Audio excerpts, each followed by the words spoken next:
السلام علیکم حضور، میرا نام ظافرہ انعام ہے، میرے ڈیڈی کا نام انعام اللہ ہے، میری ممی کا نام شازیہ انعام ہے اور میں تھونٹنی جماعت سے آئی ہوں۔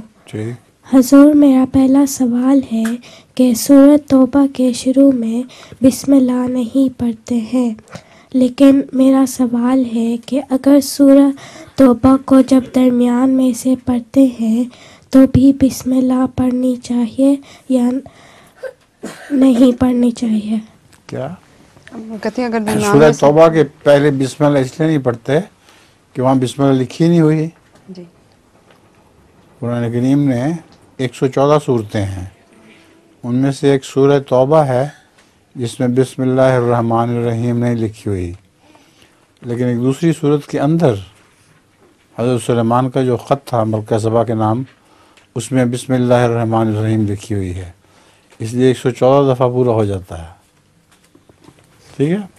جزاک اللہ۔